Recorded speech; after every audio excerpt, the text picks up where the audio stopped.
Are you tired of the same old pro wrestling? Then check out the amazing action on Powerslam.tv, the biggest indie pro wrestling channel in the world. Get over 3,000 hours of the best pro wrestling events from over 100 of the biggest names in the industry from over 15 countries around the globe. Get your free trial today at Powerslam.tv. The following advertisement is sponsored by Beercade YEG.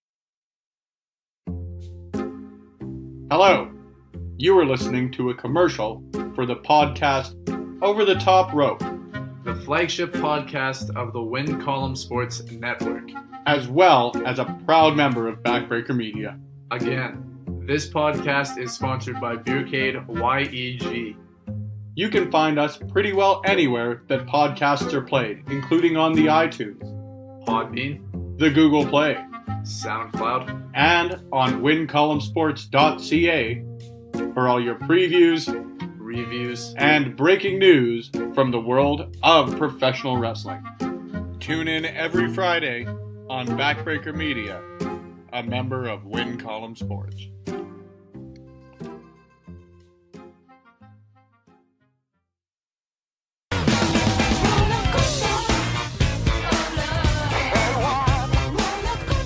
Hello friends, this is Spencer Love, the host of Conversations with Love, the exclusive one-on-one interview series sweeping the nation, or at the very least, the great province of Alberta, Canada. Tune in weekly to Backbreaker Media, a proud member of the Win Column Sports Network, as I host a member of the independent wrestling community here in Alberta, or wherever the hell I feel like interviewing somebody from. You can only find it on Backbreaker Media, a proud member of the Win Column Sports Network, and proudly sponsored by Beercade YEG.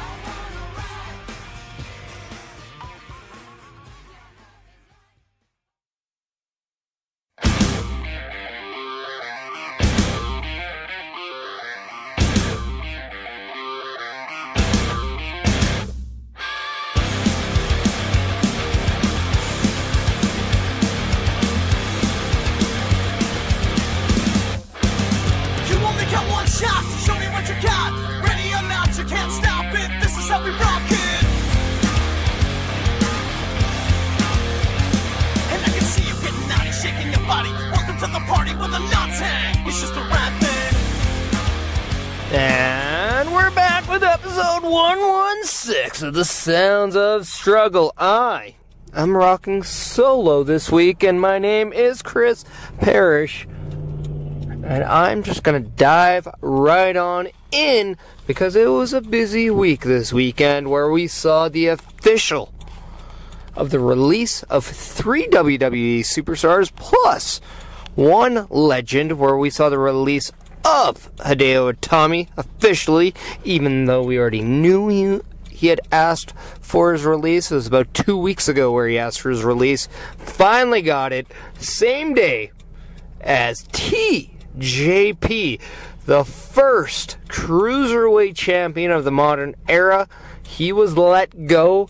There's been a lot of stories as of to why. Nothing really set in stone yet, so I'm not going to speculate to why he was released, but he was. And the third was my ringtone, ladies and gentlemen, the Perfect 10. Ty Dillinger, no more, asked for his release, got it within days. Gonna say, that one, sucks to hear, but I can understand why he, not exactly was doing much. He is at that age where I think he does realize that there's more that he can do, and WWE was just not the platform he was going to be able to do it on, so he, asked for his release, he was granted, and therefore he is no longer with the company. As far as the legend, Arn Anderson also let go. Bruce Pritchard being hired as a creative writer, so should be interesting to see how that changes the dynamics. I personally have a few releases I would make, but I would let that slide because, let's face it, who knows who listens, and I don't want to get heat. So, I'm just going to leave it at that. Plus, I think it'd be more of a fun game with Meniac if he was here to say who would we release, who would we keep. I don't know. Let me know what everyone thinks about that idea, because it could be fun. So yeah. Now, given what we've seen on Raw and SmackDown, nonetheless, Raw, we've seen Becky Lynch get arrested for violating her suspension. So another fuel to the fire of that storyline. We also saw Ronda Rousey drop her title in frustration, wanting Becky Lynch to be added to the match against Charlotte Flair at WrestleMania to make this a triple threat match, which, I mean, come on. You can't fool us. We know that's what they're going to be doing. How can you have the hottest thing in pro wrestling, especially on the female side, in Becky Lynch, not the biggest show of the year? I mean, foolish, right? Also, we saw this week on SmackDown a debut. Not a debut, a return. We actually saw a return on Monday Night Raw. But I'm going to start with SmackDown because I think the one on Raw deserves a little bit more praise. So on SmackDown, we saw the return of Kevin Owens as Vince McMahon decided, hey, I can do this on Raw by taking Becky Lynch out of the match and adding Charlotte Flair. I'm going to do the same thing with the WWE Championship match at Fastlane as he took Kofi Kingston out of the match and added Kevin Owens, which should be an interesting dynamic to why moving forward. Kevin Owens did say, hey, look, I can understand why people are mad, but I'm happy that Vince finally realizes my talents. But let's have a match between myself and Kofi against Rowan and Daniel Bryan, which they did. Turns out that I believe he won that match by pinning Daniel Bryan with the Stone Cold Stunner, which could be using that now as a move moving forward. But the big return on Monday Night Raw, we saw the big dog Roman Reigns make his return to Monday Night Raw as speculated. Actually, I guess there's 2 returns to Raw, but fuck it, I started on this one. So, let's just say this one. So, yeah, we're talking about Roman Reigns making his return, announcing his cancer is in remission.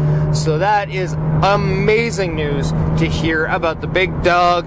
He actually got involved later in the night to help Dean Ambrose, of all people, who turned heel the same night he announced he had leukemia. So, yeah, I guess it's fair to say that cancer changes everyone. So apparently, between the time that the cancer was back and in remission, Dean Ambrose had a heel turn, because it all seemed like both lasted the same time. But yeah, him, Big Dog Roman Reigns, and Seth Rollins helped Dean Ambrose from a 4-on-1 attack as Bobby Lashley, Baron Corbin, Drew McIntyre, and Elias were putting the boots to Dean Ambrose, and we saw Seth Rollins and Roman Reigns help out. They made no interaction with Dean Ambrose, just beat up the 4 heels, left, looked back, saw Dean Ambrose getting back up, and that was it. So who knows if we're going to see a 3rd Shield reunion, but I mean, who's to say? So, we all know that Dean Ambrose, speculate, has up until WrestleMania, until his contract ends, or just shortly after. So, interesting to see where this all leads to in the long haul. as I was talking about Roman Reigns, I forgot that we also had another return, as Raw was about Ric Flair's 70th birthday celebration, and we saw legends in the ring. We saw Shawn Michaels, we saw Triple H, we saw the Icon Sting. And as we were waiting, I guess Ricky Steamboat also was there. Cannot forget about Ricky Steamboat, the best arm drag in the business, brother. So, he was in the ring. We're waiting for Ric Flair. His music plays. We wait a little while, because it's Ric Flair, damn it. He can take a while. But, we take a little while. Nobody comes out. All of a sudden, camera pans to the back, and we saw somebody directing a camera, and boom! Dave Bautista, the Animal, is back on Raw. But why? He barges into Ric Flair's dressing room, pulls him out. Looks like Ric Flair's been beat up, making it look like Batista beat up Ric Flair. Drags him out of the dressing room, pans to the camera and says, "Triple H, do I have your attention now?" Triple H runs out of the ring, checks on Flair. Looks like we're setting up for the Game and the Animal to lock horns at WrestleMania 35. So, another WrestleMania match. Looks to be kind of out there. So, it'll be interesting to see kind of what they do from here on out.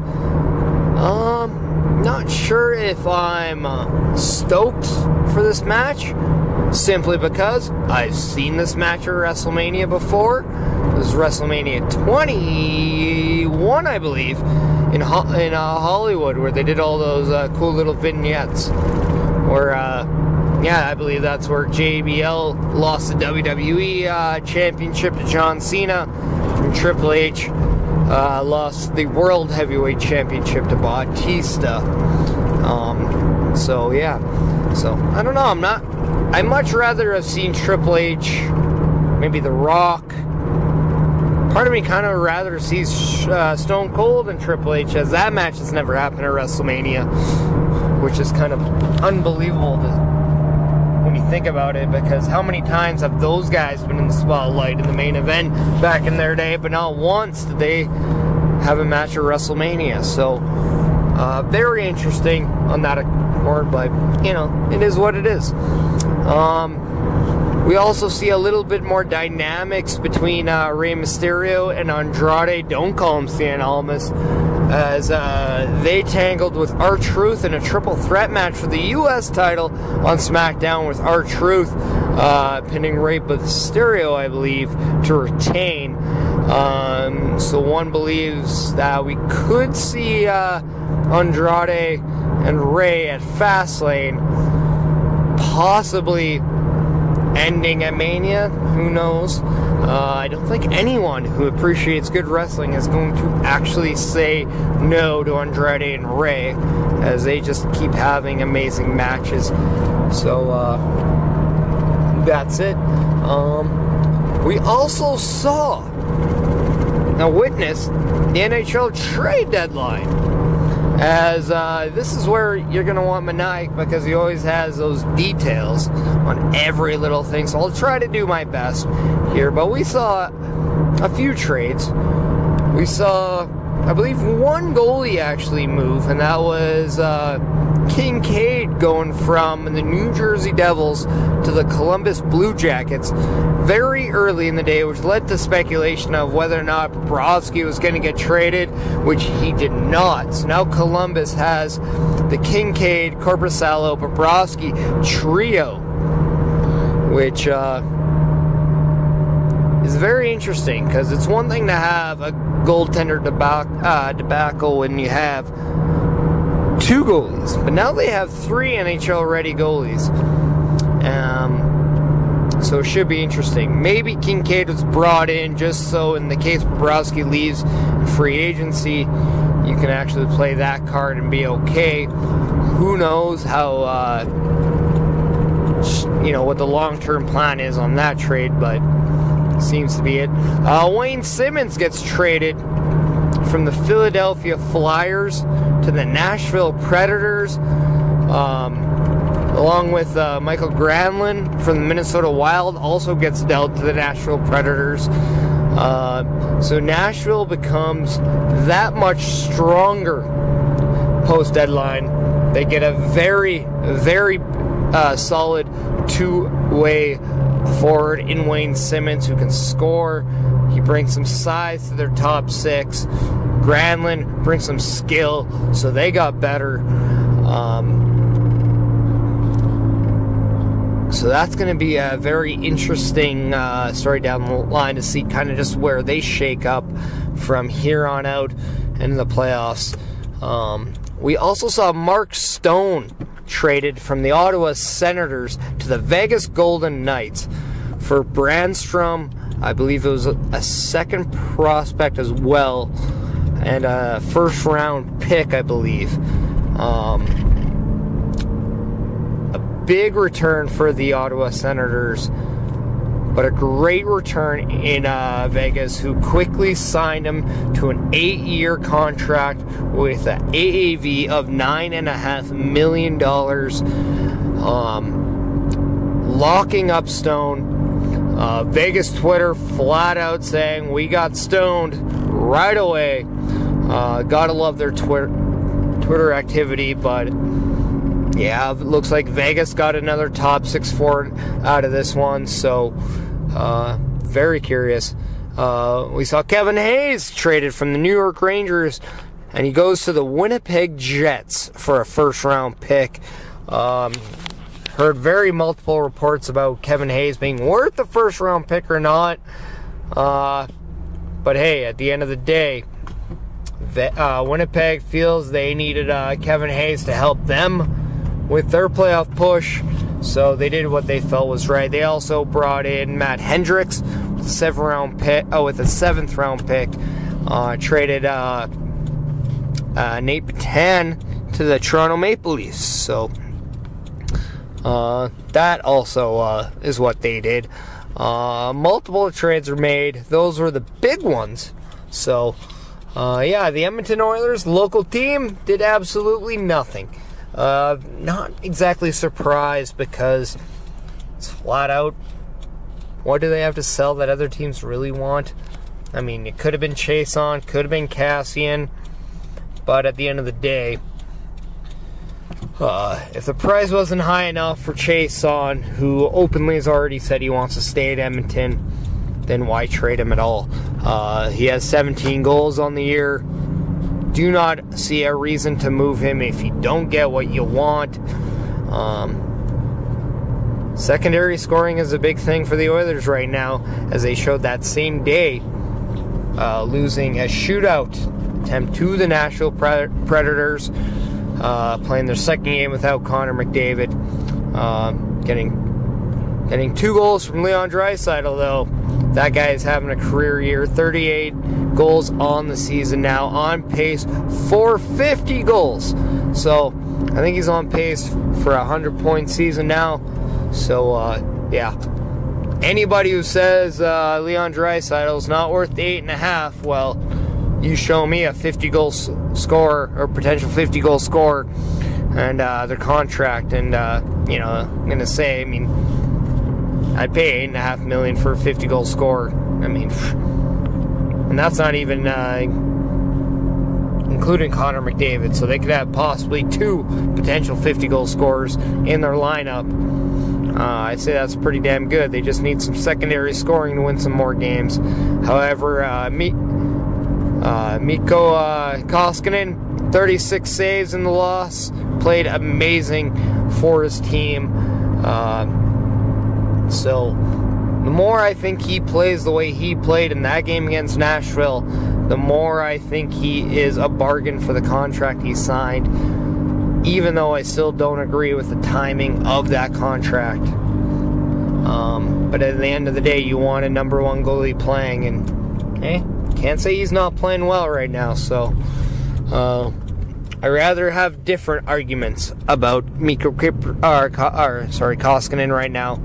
so hard to say Kiprusoff because that's where you want to say it, the Mikko, or even Mikko Koivu for that matter. But Mikko Koskinen playing like a number one right now, so you can't really say too much negative about him. He is helping the Oilers stay in games, giving them a chance to win. That's all you can ask for from your number one goalie.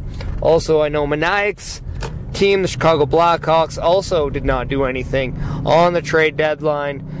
Don't know if they also could. Both issues each team had was financially they couldn't really do a heck of a whole lot.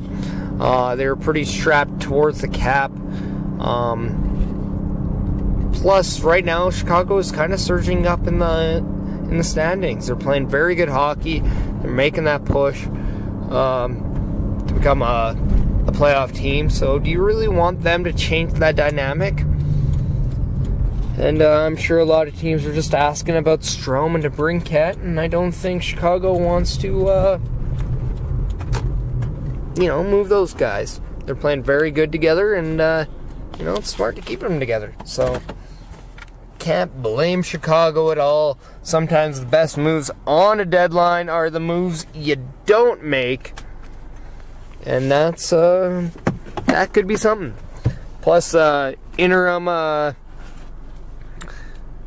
general manager Keith Gretzky for the Oilers flat out said that there were conversations that had groundwork for future conversations. So once the season is over, once that draft season comes, there could be some revisitation to those talks. So you've heard from general managers before that is something that happens a lot on the trade deadline. Sometimes you don't make a move then, but you set the groundwork for later deals, future deals. So that's something to always look for. So that's always that. On to other sports. We see that Bryce Harper is getting closer and closer to signing a contract with the Philadelphia Phillies.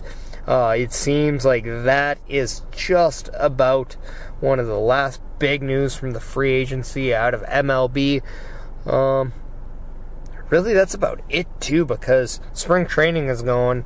But really, there's not a lot to talk about. It's baseball. Either you love baseball and you want to hear me talk more, but if you don't like baseball and you're not a gigantic baseball fan like Tag Struggle are, it's kind of hard to get emotionally invested into spring training. So, with that being said, we're going to talk a little bit more about wrestling and the sports we do cover.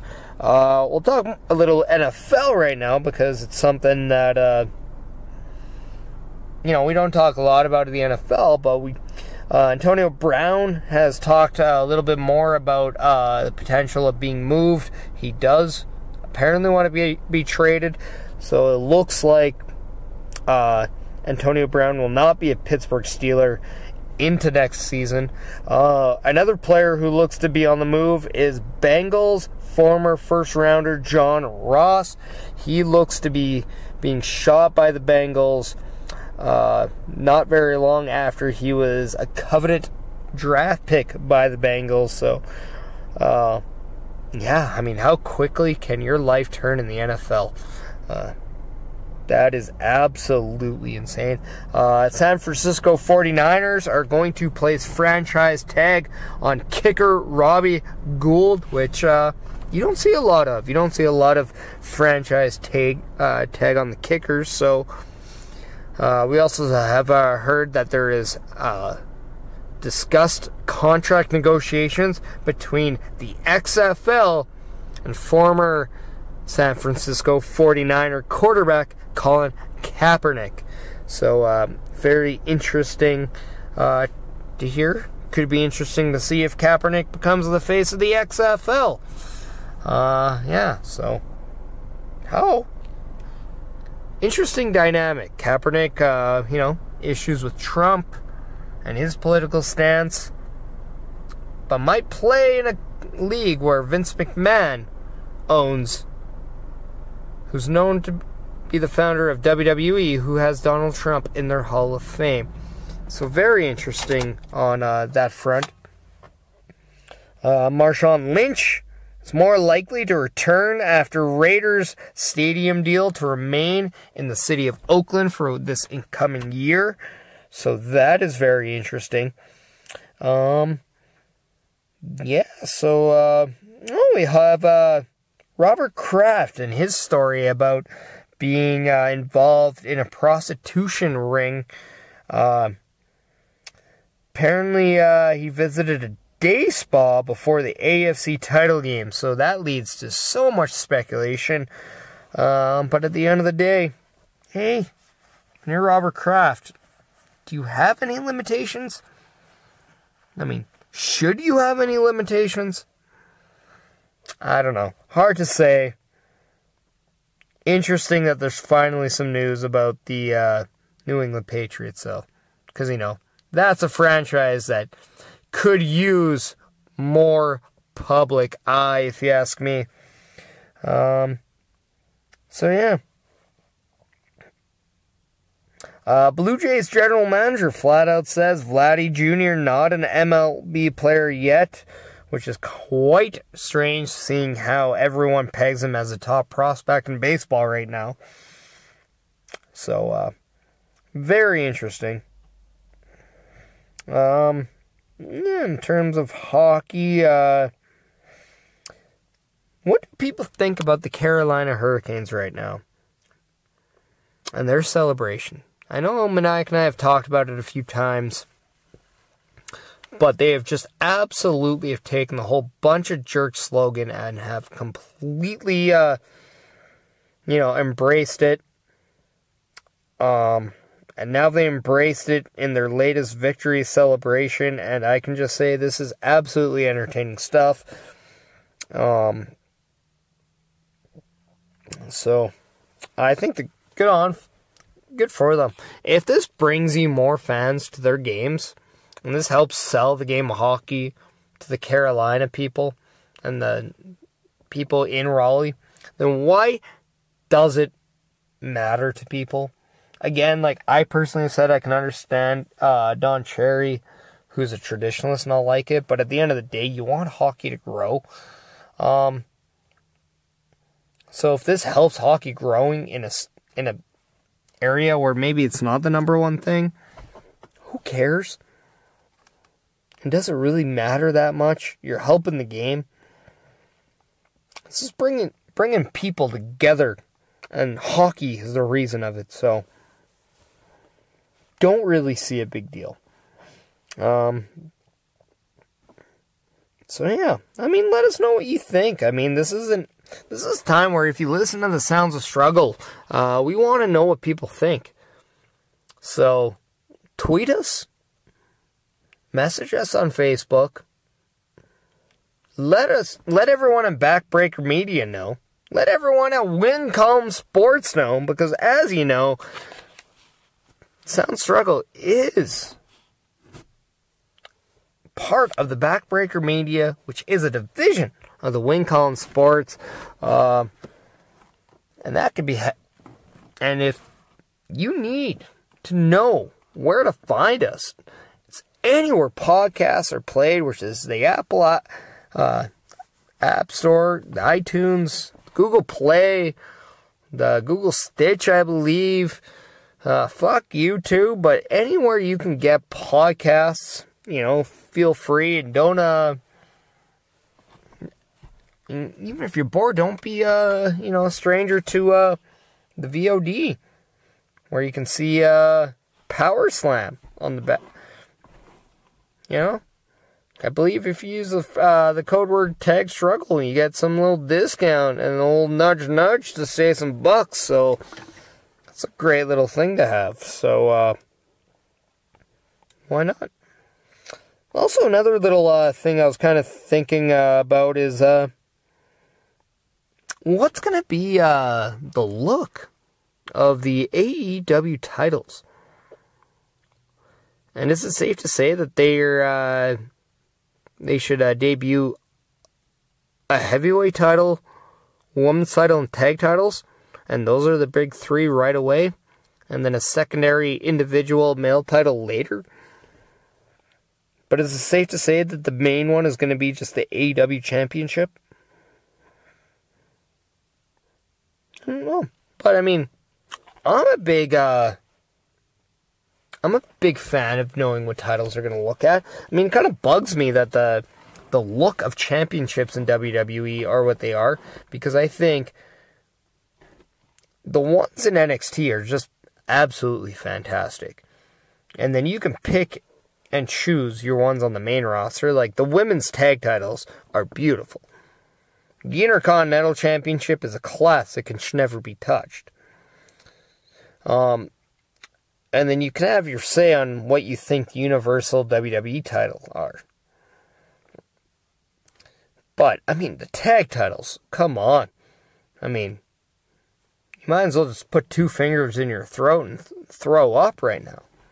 Right? Because, I mean, those are brutal. I mean, let's go back to the tag titles that, the Hart Foundation, Demolition, Edge and Christian when they first won their tag titles. Those ones. Those were the nice tag team championships. And if, I think you're going to have dual championships, just change the color of the strap at the very least. Or, I mean, I believe those tag team championships have a globe on them. Just change the globe from a blue to be on SmackDown and a red to be on Raw. Come on. Very subtle change, if you ask me. I don't know. I guess we also conclude the women's title with the WWE title and the Universal. They're all the same design. But I'm not a big component of the women's title and the main men's title looking all that different. I mean, NXT has that, and it's really not a bad look.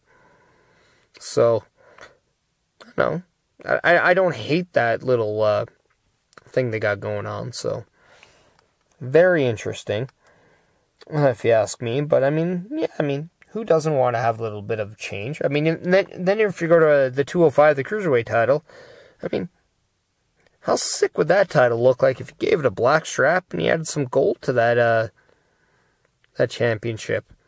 I don't know. I know there's a photo online that has it, and it looks really good. So, I mean, I don't know.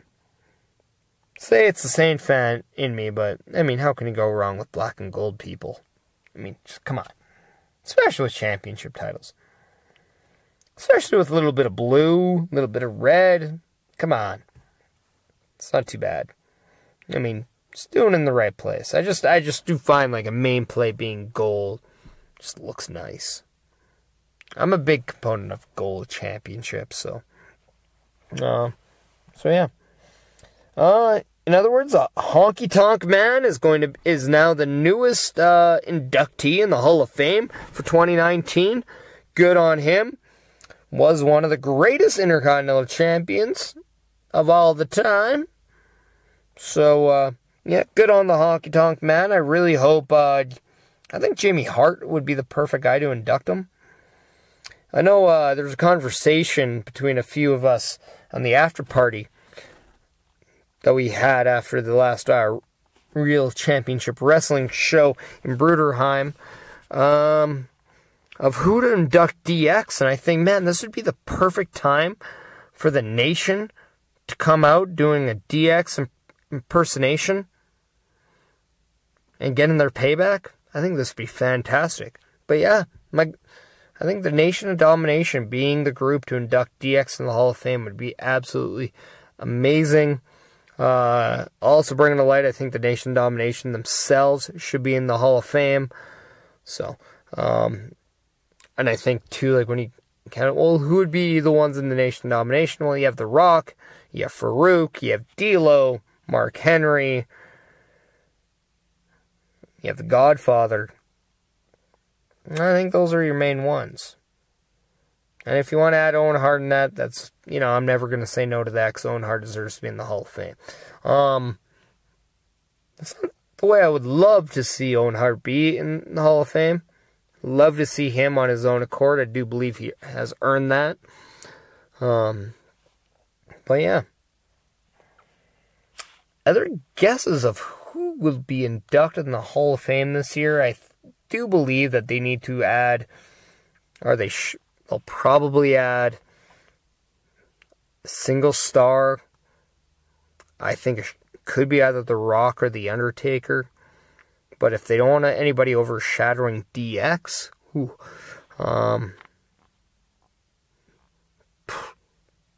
then, you have a plethora of guys who I think serve to be in the Hall of Fame. There should be a woman. There should be a manager, a personality, a celebrity wing. Another celebrity that I think would be perfect in there would be Lawrence Taylor. That'd be a great name, I think, to have in there. He had that match with Bam Bam Bigelow, who, there we go, that's another one. I would throw my hat in the mix for the Hall of Fame is Bam Bam Bigelow. Even Kane. Kane would be a perfect guy, too. Even Big Show. Big Show would be a great guy to have. In terms of women, though, women that aren't in nowadays, Victoria, maybe? Mickey James? Those are a couple that come to mind right away. So, yeah. Let us know who you'd want in the Hall of Fame, because that is definitely a slippery slope and a very opinionated, heavy question. So let us know who you want in the Hall of Fame. So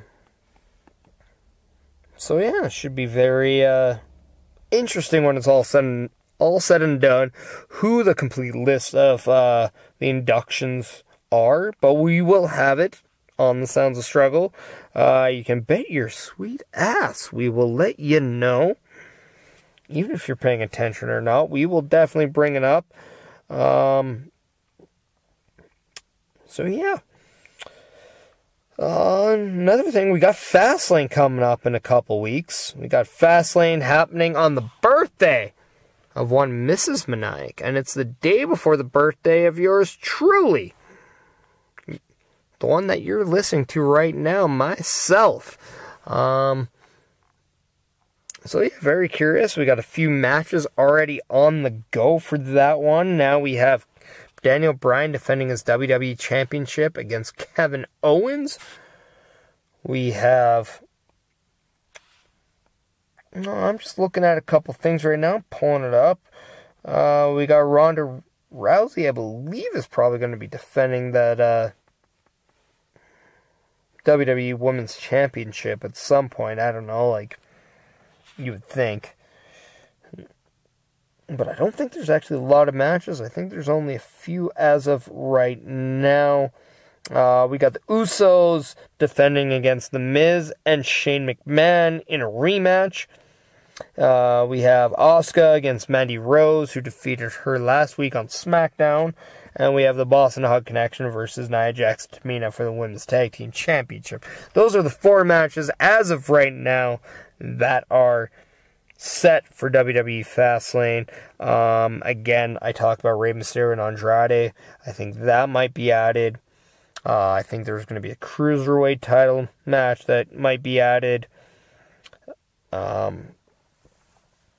I believe an Intercontinental title match. Maybe Bobby Lashley against Finn Balor. Curious to see if they're going to have the Revival on there or not. Wouldn't be surprised if the Revival face off against Bobby Roode and Chad Gable. That match wouldn't surprise me. Also, I can see maybe the U.S. title being on the line. It's also nice to see R-Truth back on TV. We haven't seen R-Truth on TV since he won the U.S. title. So yeah, it's nice to see him have a match where he actually retains the U.S. title. On SmackDown, we also saw Aleister Black and Ricochet team up, where they, first they defeated the Revival on Monday Night Raw, but now they defeated the team. I believe it was the Bar on SmackDown? It was Rusev and Shinsuke Nakamura. My mistake. Rusev and Shinsuke Nakamura teaming up. losing to Aleister Black and Ricochet. So, very interesting to see the long haul. I can understand why they're tagging. If you did read the spoilers to NXT, that would give you a little bit of hindsight to why they're being used as a tag team and not DIY. But at the end of the day, I mean, wouldn't you just rather see these guys on their own stage, just do their own thing?